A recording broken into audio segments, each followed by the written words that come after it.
Hey everybody, I'm Corey. And this is Cash. And welcome to our channel and a full review on the Luba 2. I have the 5000 model. And this one will do up to 1.25 acres. And I approximately have 2 acres of total land.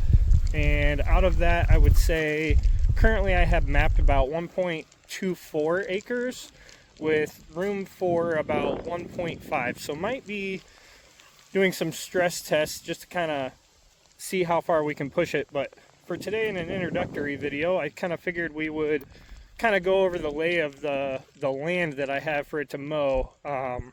As with a riding lawnmower that I had a Hustler 0-turn, and unfortunately that thing kept sliding down one of the hills I have, even with only 5 psi in the tires. And it wasn't really sketchy as it was just kind of tearing up the lawn. Not that I have a great lawn, but decided to kind of, as a software engineer by day, kind of figured I'd jump into the realm of, would a robot mower do the trick? And wow, have I been impressed. And yeah, so getting to do it. So with my lot here, I guess I can kind of zoom out. I have many different sections, and in the review I will go ahead and kind of give you a layout of kind of how that works.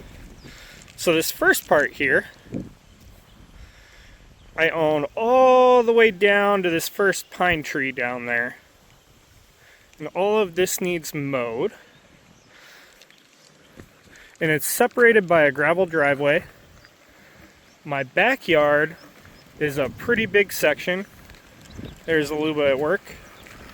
And I have this back section here that gets pretty darn steep right up to this first hill.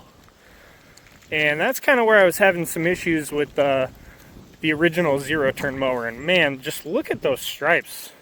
I do have it going a checkerboard pattern, so see if I can get that. It's going this way currently. You can tell it's already mowed the other way. And you can set that up in the app, and we'll go more in depth with the app as well. Now continuing on, down by that first pine tree was actually right down here, and it kind of comes up this side of the driveway here, and me and the neighbor kind of share all the way up to this electrical box. Okay, and then kind of based upon the first YouTube short that I had, this is my front lawn. This house is kind of separated weird, but I do have this full front lawn connecting to the front door with a trampoline on the back side here. Just kind of seeing how complex many different things for a robot mower to get into trouble with. We do have, just moved into this house not that long ago, we do have quite a few flower bed areas, and then we've redone some of the trees. So this would be kind of one of my bigger sections beyond the backyard. And then we have this big garden that we didn't do this year, probably going to be doing something with it next year with the raised flower beds there. But does have to go around this and some apple trees in the back. Oh, looks like we got a bunny here. Did rain quite a bit over the last several days and last night, a little bit today. But the good thing about the Luba is it gets to mow all the time if it needs to. It's still decent stripes. I do have some areas like this that kind of are in the main area but go back and behind, where I still kind of want it to maintain. And it does a really darn good job. We'll eventually touch on some no-go zones when we get into the app. But we did plant some new trees, and I have it set to do no-go zones around most of these areas. It'll get to this area later today. This hasn't been mowed, but does a really good job of keeping really nice and tight next to those areas. So this would be, I call this my shed area. So halfway between here and over here, and you can kind of see where the stripes end. This area hasn't been mowed. I have this separated here. Now, when it's separated, it does have an overlap there where it'll kind of do both areas. And that's kind of nice because I can set it to do that area or this area at different times. And then they don't actually need to be on the same one if it's just kind of a really long mow time in between that area and this area. We can get into mow times on a different video. And then we're kind of back over here to the other side of the house. There's Luba in the back, kind of doing its thing.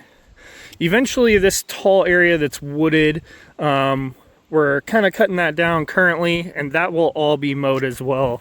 And Luba will take care of that. We'll go to the back and I'll show you one more area. And there goes Cash.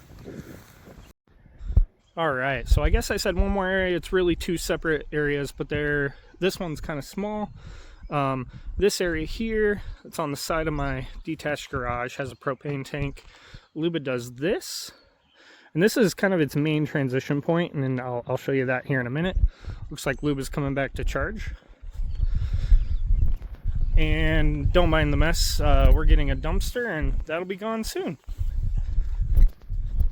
So Luba has a really narrow path to get from its home base to where it mows as far as the house goes. And then the last area that it has is kind of this big, wide open space right next to a field that goes all the way back. When we first got Luba, I did not cut this down with anything. This was not maintained. Set Luba out, and it's been maintaining it since. And honestly, for right next to the cornfield that we had with all the cobs that were still in the ground, it's done amazing. So the last spot here that Luba kind of has is its home base, which needs cleaned. We're going to do a maintenance video. So here's Luba's home base. Hasn't been really touched since it's been in for the start of the year. And then here's its RTK antenna. And here comes Luba. So that's kind of the lay of the land. Let me know what kind of videos you guys want to see. If there's anything special, questions, concerns about getting a robot mower, and we'll do some more videos and in depth. Otherwise, enjoy your day. Thanks for this introductory video, and we'll see you next time.